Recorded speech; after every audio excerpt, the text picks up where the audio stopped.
पश्चिम बंगाल में प्रधानमंत्री नरेंद्र मोदी जी ने कहा कि अगर कोई भ्रष्टाचार का पैसा ईडी के पास आता है, मनी लॉन्ड्रिंग का पैसा ईडी के पास आता है, तो वो कोई ना कोई तरीका ढूंढेंगे इस भ्रष्टाचार के पैसे को और इस मनी लॉन्ड्रिंग के पैसे को देश के गरीबों में बांटने का। उन्होंने कहा कि अगर मैं फिर से प्रधानमंत्री बनता हूं तो मैं कोई ना कोई कानूनी रास्ता इसका निकालूंगा।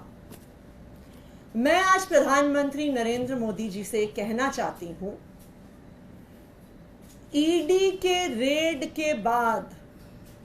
मनी लॉन्ड्रिंग के अक्यूज्ड कंपनियों का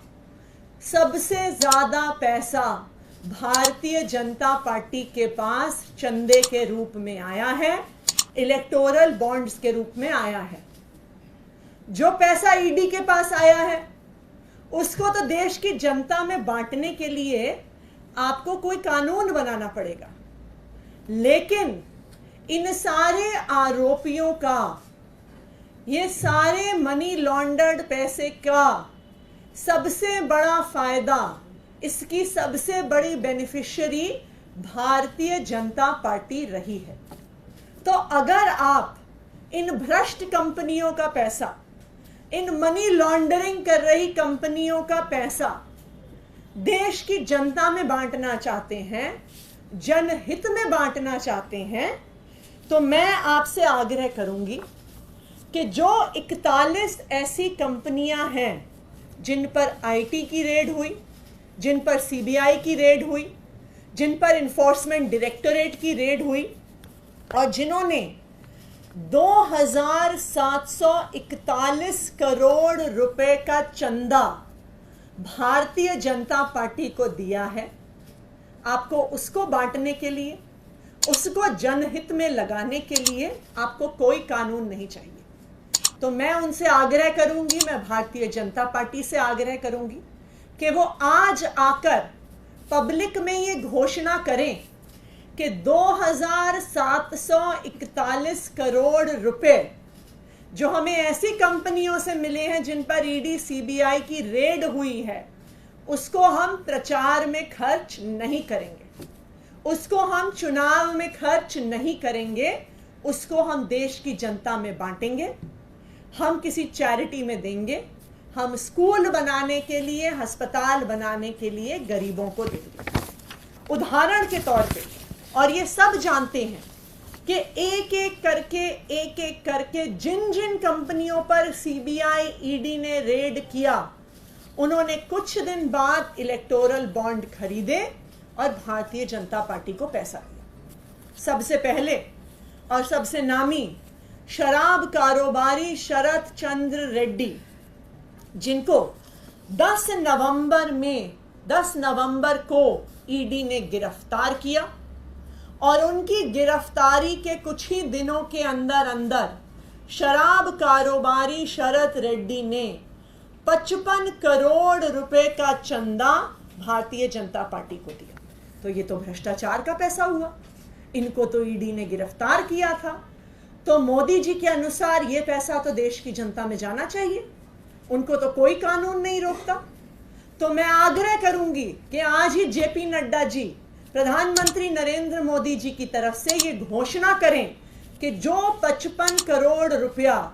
शराब कारोबारी शरत चंद्र रेड्डी से भारतीय जनता पार्टी को मिला है, उनकी ईडी के गिरफ्तारी द्वारा भारतीय जनता पार्टी आज डिक्लेयर करे कि वो इस भ्रष्टाचार के पैसे को चुनाव में नहीं इस्तेमाल करेगी।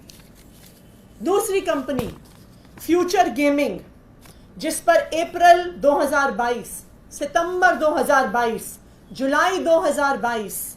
अप्रैल 2023 में ईडी की रेड हुई।